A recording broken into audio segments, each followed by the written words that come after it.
Déjame intentar, dijo el niño sin hogar de la calle.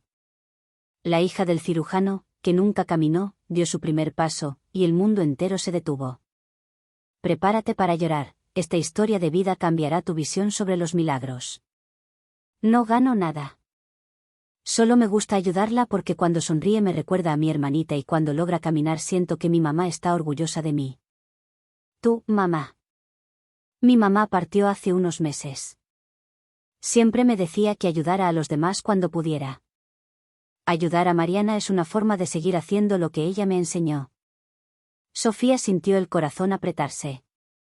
Ese niño había perdido a su madre, pero seguía siendo bondadoso y generoso, mientras ella, que tenía una hija sana y un esposo que la amaba, había huido ante la primera dificultad.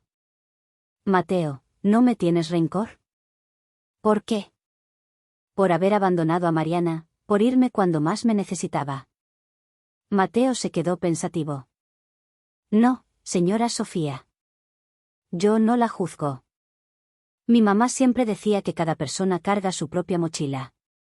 Si usted se fue, fue porque su mochila estaba muy pesada en ese momento. Espero que ahora esté más ligera. Sofía sintió un aguijón de culpa tan intenso que le nubló la vista. La madurez, la pureza y la falta de juicio en los ojos de ese niño de 4 años eran un espejo doloroso de su propia debilidad. Ella se había creído rota, pero Mateo, habiendo perdido todo, seguía siendo íntegro. Gracias, Mateo, susurró Sofía con la voz quebrada. Gracias.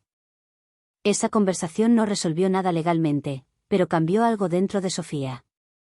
Ya no veía a Valeria como una propiedad o una causa para recuperar su orgullo, sino como una niña frágil que, a pesar de sus limitaciones, había encontrado la felicidad y un camino gracias a la bondad de un huérfano. En el despacho del doctor Gutiérrez, director del Hospital San Ángel, la tensión era un manto frío y denso. Eduardo estaba sentado frente al doctor Roberto Gutiérrez y al abogado de la institución, licenciado Fuentes. La señora Sofía Rivas ha presentado una solicitud formal de visitas y ha insinuado una demanda por custodia compartida, dijo el licenciado Fuentes con voz monótona. Alega que fue coaccionada para renunciar a sus derechos y que el matrimonio de usted y la señora Mariana Hernández es una barrera para el vínculo madre-hija. Eduardo apretó los puños bajo la mesa. Sentía que la ira le quemaba la garganta. Es absurdo. Ella firmó los documentos de cesión de custodia total cuando Valeria tenía 8 meses. No estaba coaccionada, estaba huyendo. Lo sé, doctor, pero el hecho de que la niña ahora esté mostrando una mejora espectacular gracias a un método no convencional, intervino el doctor Gutiérrez, esquivando la mirada de Eduardo, le da a su madre biológica un argumento, que usted le ocultó el potencial de su hija o la desinformó. Eso es una mentira infame. Gritó Eduardo, golpeando la mesa. El golpe resonó en la habitación, haciendo que los 3 hombres se sobresaltaran. Los mismos médicos de este hospital le dijeron que Valeria jamás caminaría. ¿Cómo pude ocultarle algo que ni yo sabía? Su abogado se encargará de rebatir eso, Eduardo, dijo Fuentes, tratando de calmar la situación. Pero hay otro factor, la adopción de Mateo. El corazón de Eduardo dio un vuelco. Él y Mariana habían iniciado los trámites de adopción de Mateo tan pronto como el niño se mudó con ellos. Era un proceso complejo y lento.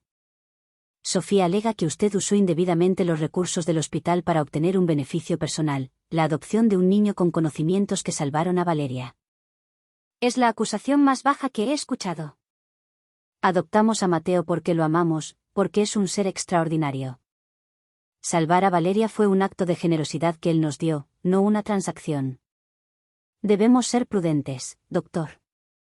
El doctor Martínez ya tiene el ojo puesto en usted por el caso clínico, y una batalla legal con la madre biológica podría dañar la reputación del hospital y su carrera. La traición se sentía como una herida abierta. Eduardo había dedicado su vida al Hospital San Ángel, y ahora, la burocracia, la envidia profesional de Alejandro Martínez y la reaparición egoísta de Sofía amenazaban con arrebatarle todo lo que amaba, su hija, su nuevo hijo, su matrimonio y su reputación. Mariana, sentada en la sala de su casa, sostenía el teléfono. Su madre, Guadalupe, estaba al otro lado de la línea, en su casa de Cuernavaca. Sí, mamá, Eduardo está destrozado. Y yo también. Es como si el destino nos hubiera dado a Mateo solo para arrebatárnoslo justo cuando la felicidad regresaba a esta casa. Mi vida, el destino no es tan cruel. Sofía solo está usando esto para castigar a Eduardo por haber rehecho su vida. Pero no tiene corazón. Ella abandonó a Valeria. ¿Crees que un juez ignorará eso? No lo sé, mamá. El abogado de Sofía es un tiburón. ¿Y si Alejandro Martínez testifica sobre el peligro de los métodos de Mateo? Podríamos perder la adopción y Valeria podría ser obligada a ver a su madre. Valeria está floreciendo. Un cambio así la desestabilizaría. Mariana colgó el teléfono y caminó hasta el ventanal que daba al jardín.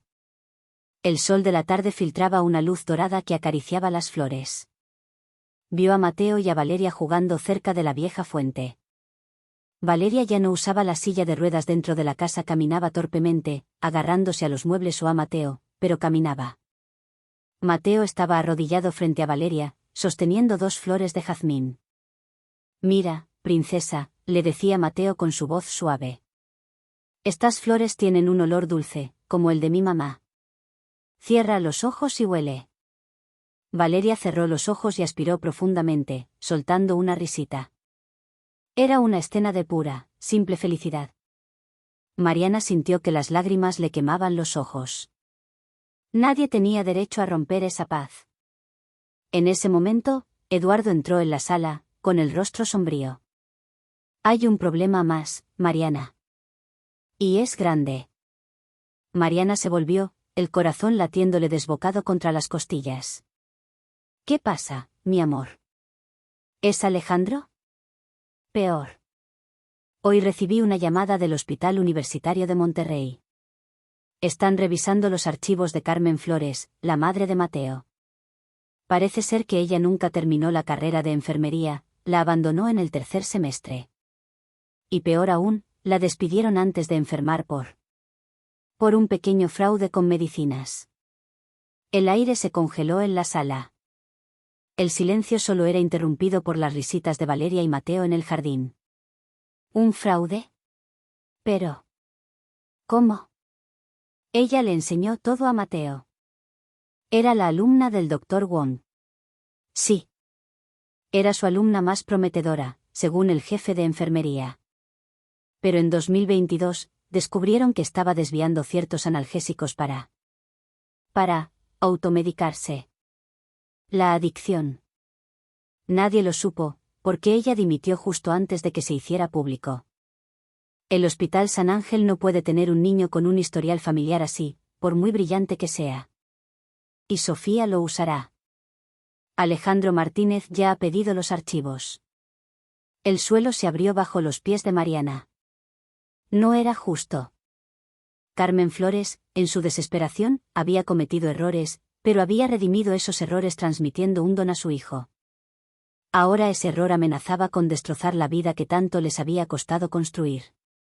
Mateo entró a su habitación. Era un cuarto luminoso, con paredes de color beige y el olor a limpio que él nunca había conocido en su corta vida en la calle. Se sentó en el borde de la cama, mirando su reflejo en el cristal de la ventana. Recordó el olor de la farmacia del Hospital Universitario de Monterrey. Recordó a su mamá, Carmen, entrando y saliendo de la oficina con el rostro pálido y los ojos vidriosos. Recordó la última discusión con su tía Elena, antes de huir a la Ciudad de México. Carmen, no puedes seguir robando esa porquería. Te vas a matar y a Mateo lo llevarán a un orfanato. No es para mí, Elena. Es para la niña, para aliviarle el dolor en las piernas. Lo juro. Mateo sabía que su mamá mentía. Aunque era pequeño, había entendido el secreto silencioso que habitaba en su casa. El secreto que hacía que su mamá a veces se durmiera de pie y luego llorara a solas. La adicción. Cerró los ojos. Su hermanita, Lucía, había nacido con una condición que le causaba un dolor constante. Carmen, la enfermera, en su desesperación maternal, había cruzado límites éticos. Mateo había visto a su madre aplicar esas inyecciones a Lucía, y a veces, a sí misma. El niño creía, con la fe ciega de la infancia, que los ejercicios y las canciones de su madre eran lo que realmente ayudaban. El resto era una sombra oscura. De repente, una voz suave lo sacó de su trance. «Mateo, ¿estás bien?» Era Eduardo, apoyado en el marco de la puerta. Sus ojos estaban cansados. «Sí, tío Eduardo. Solo. Pensaba en mi mamá». Eduardo se acercó y se sentó junto a él. «Tu mamá fue una mujer valiente, Mateo. Y te amó muchísimo. Ella cometió errores, ¿verdad, tío?» Eduardo se quedó en silencio un momento. Él era un cirujano, un hombre de ciencia, acostumbrado a cortar la enfermedad de raíz. Pero el amor y la verdad eran más complicados. «Sí, Mateo. Tu mamá cometió errores. Errores grandes que le costaron su trabajo y, al final, su vida. Pero eso no le quita la bondad que te enseñó. Ni el amor que te dio. Ella te enseñó a ayudar. Y eso es lo único que importa. ¿El doctor Alejandro va a usar eso para que no me puedan adoptar?» La pregunta era tan directa, tan madura, que Eduardo no pudo mentir. «Es posible, Mateo. Pero no permitiremos que gane. Tú eres nuestro hijo. Y vamos a luchar por ti». La lucha legal se inició 3 semanas después. Sofía había aprovechado la revelación sobre Carmen Flores y, junto con el testimonio a favor del doctor Alejandro Martínez sobre los peligrosos métodos sin fundamento, presentó una moción para anular la cesión de custodia de Valeria y bloquear la adopción de Mateo, citando ambiente familiar inestable y riesgo moral para ambos menores. La oficina del abogado de Eduardo, licenciado Ricardo Gómez, olía a papel viejo y café amargo. «Es un caso difícil, Eduardo», dijo Ricardo, frotándose las sienes. «Sofía tiene el dinero y el historial de Carmen Flores es un problema. El juez verá la adicción como una mancha. Pero Mateo no tiene nada que ver con eso. Mateo es la cura de Valeria. Debemos probar la excepcionalidad de Mateo, Eduardo. No podemos basarnos solo en lo emocional. El testimonio del doctor Wong W es crucial, pero necesitamos algo más. Necesitamos una prueba irrefutable de que estos ejercicios no son folclore». Mariana, que había permanecido en silencio, intervino con voz firme. «Ricardo, la doctora Patricia Vega ha documentado cada sesión de Valeria. Tiene estudios neurológicos que muestran la reactivación cerebral. Podemos conseguir que el doctor Wong trabaje con Patricia en una presentación para el juez.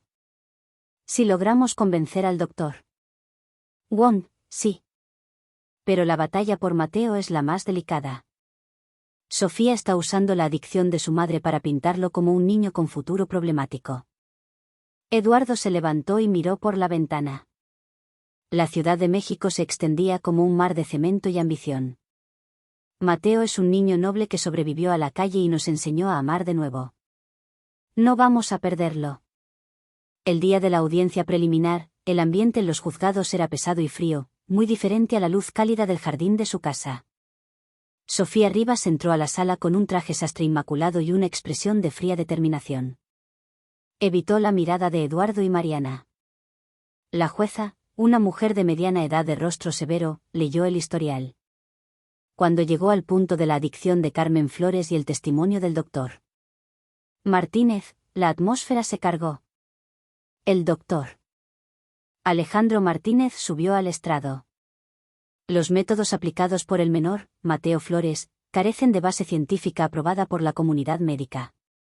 Poner a la niña Valeria Hernández en manos de un niño que ha estado expuesto a un entorno de adicción y que carece de formación académica, pone en riesgo su bienestar físico y moral.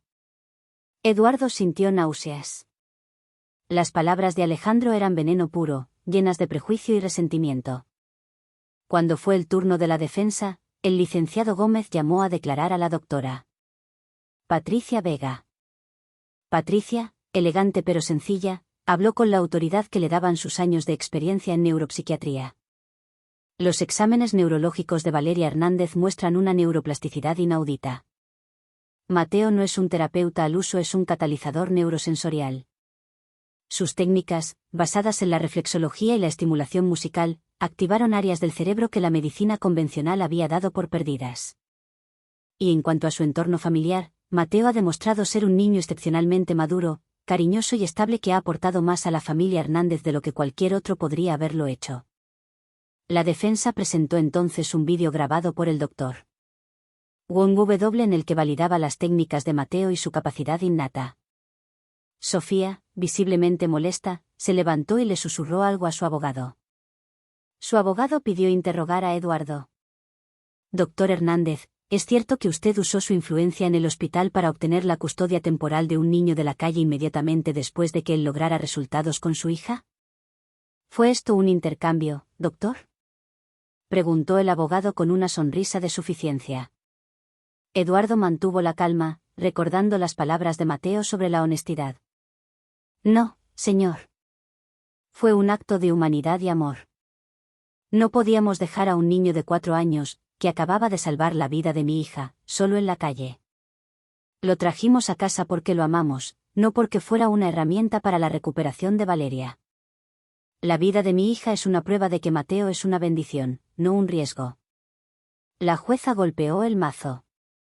El tribunal suspende la audiencia. Necesito revisar a fondo la documentación del doctor Martínez y el informe de la doctora Vega, así como la documentación de la madre biológica. La adopción de Mateo queda congelada hasta que se resuelva la custodia de Valeria.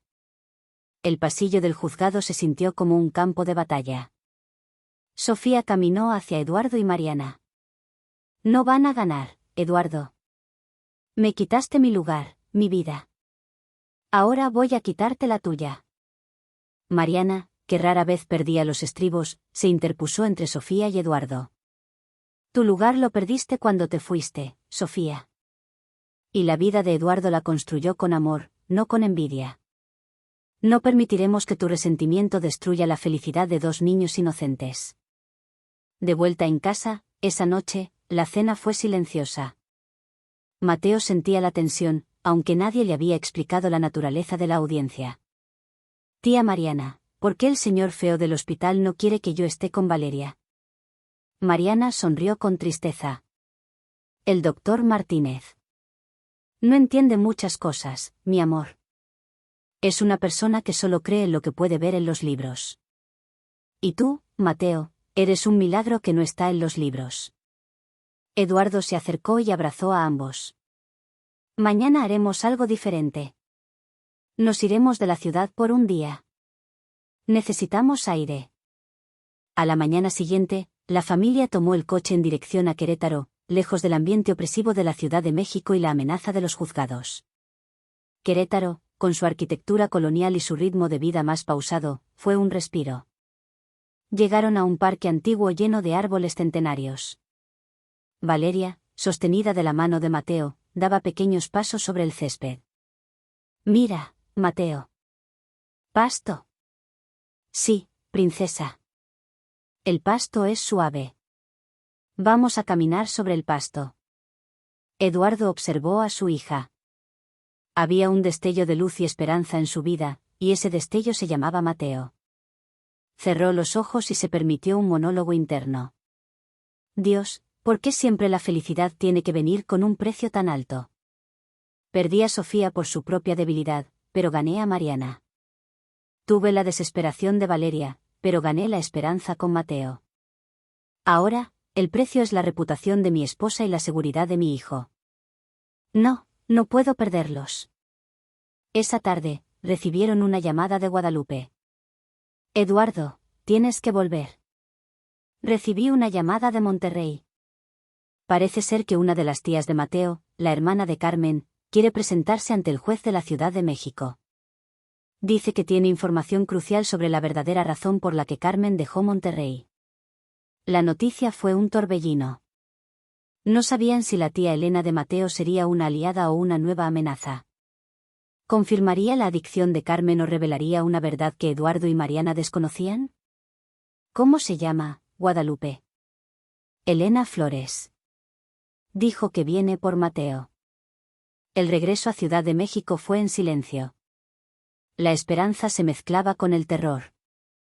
2 días después, Elena Flores estaba sentada en la sala de Eduardo y Mariana. Era una mujer de unos 40 años, con el mismo cabello castaño oscuro de Mateo, pero con la mirada de alguien que había luchado duramente. Mateo la miró con recelo. «Hola, Mateo. Soy Elena, tu tía». Mateo se escondió detrás de Mariana. «No quiero que me lleves a la calle otra vez». Elena sintió un nudo en la garganta. «No, mi vida. No vine a llevarte a la calle. Vine a contarte la verdad a ti y a tus padres».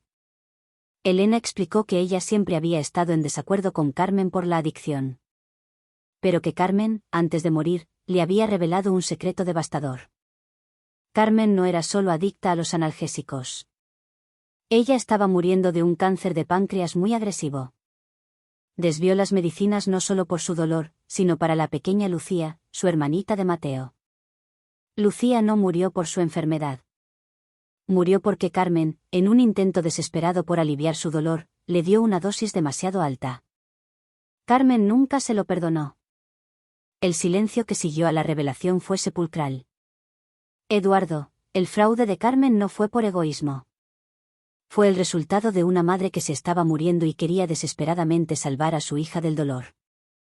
Ella huyó de Monterrey porque sabía que si se quedaba, el hospital descubriría que ella había causado la muerte accidental de Lucía. Eduardo y Mariana se miraron, con los ojos llenos de lágrimas. El dolor de Mateo ahora tenía una dimensión trágica que ellos no habían sospechado. Su madre no era una adicta egoísta. Era una madre moribunda que había cometido un error fatal por amor.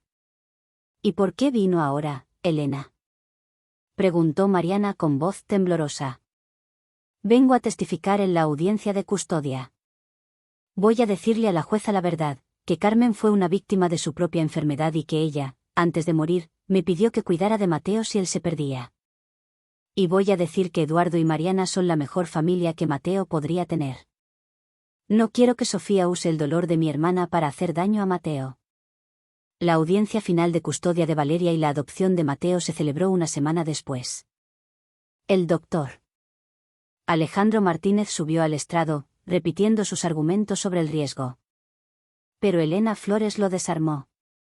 Con su testimonio sobre el cáncer, el dolor y el error fatal de su hermana, la figura de Carmen Flores pasó de ser la de una adicta a la de una figura trágica. Sofía Rivas subió al estrado con la esperanza de recuperar la custodia de Valeria, pero el abogado de Eduardo la confrontó con dureza. Señora Rivas, durante los 2 años que estuvo ausente, ¿alguna vez envió un regalo, una tarjeta, una llamada a su hija? No. Yo estaba deprimida.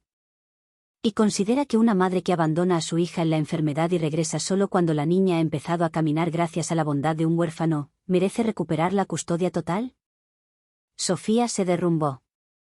Las lágrimas, que había evitado en el pasado, brotaron sin control. No. No.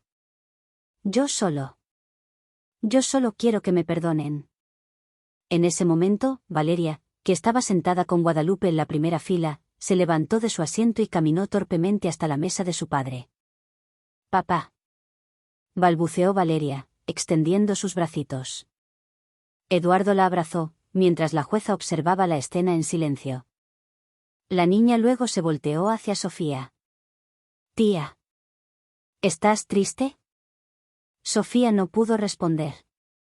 Abrazó a la niña con desesperación. La jueza, conmovida por la escena y la fuerza del amor incondicional que rodeaba a Valeria, tomó una decisión. El tribunal falla a favor de la familia Hernández. La custodia total de Valeria Hernández se mantiene con el doctor Eduardo Hernández y su esposa, Mariana Hernández. La moción de la señora Rivas es denegada. Y en cuanto al menor Mateo Flores, su adopción se aprueba formalmente. Los cargos de riesgo moral son infundados. El tribunal ha visto suficiente amor en esta sala para llenar un océano. La emoción inundó la sala. Eduardo y Mariana se abrazaron, con lágrimas de alivio. Mateo, ahora oficialmente su hijo, sonrió. Meses después, la vida se instaló en una nueva normalidad. Valeria ya corría por el jardín, aunque sus movimientos a veces eran un poco torpes. Mateo era un hermano devoto y un hijo amado. El doctor Alejandro Martínez fue sancionado por su comportamiento no ético en la audiencia y su postura en el hospital se debilitó. El doctor Gutiérrez decidió crear un nuevo centro de investigación dentro del hospital, dedicado a la neurorehabilitación no convencional, dirigido por la doctora Patricia Vega, y Mateo fue nombrado consultor honorario del centro. Sofía se alejó, pero no desapareció del todo. Eduardo y Mariana le permitieron visitas supervisadas con Valeria, bajo la condición de que el bienestar de la niña fuera la prioridad. Sofía venía una vez al mes. Valeria todavía la llamaba tía Sofía, pero el resentimiento se había disipado, dejando un espacio para una relación incómoda pero pacífica. Una tarde de domingo, la familia estaba en el jardín, preparando una pequeña fiesta para celebrar el cumpleaños de Valeria. Mateo, sentado junto a Eduardo, observaba a su hermana jugar. Tío, Eduardo, papá. ¿Alguna vez volveré a ver a mi tía Elena? Sí, mi amor. Tu tía Elena está muy orgullosa de ti. Nos prometió que vendría a vivir a Ciudad de México pronto. Quiere estar cerca de su sobrino favorito. Eduardo sonrió, acariciando el cabello de su hijo. La vida había sido cruel con Mateo, pero él había respondido con bondad y generosidad. Había perdido a su madre y hermana, pero había ganado una nueva familia, y lo más importante, había salvado a la que ya existía. En medio de la alegría, Eduardo se quedó pensativo.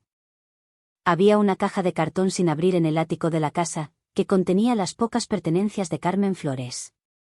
Estaba el cuaderno de notas de enfermería de Carmen, sus apuntes sobre el doctor Wong y las canciones que le cantaba a Lucía y Valeria. ¿Habría algún otro secreto, alguna otra verdad, que Carmen no reveló? ¿Un último ejercicio? ¿Un último deseo? Se levantó, su corazón latiendo con una mezcla de curiosidad y temor. La vida era impredecible. La aventura apenas había comenzado, y sentía que el verdadero legado de Carmen y Lucía aún esperaba ser descubierto, justo allí, en el polvo y la oscuridad del ático, listo para cambiarlo todo una vez más.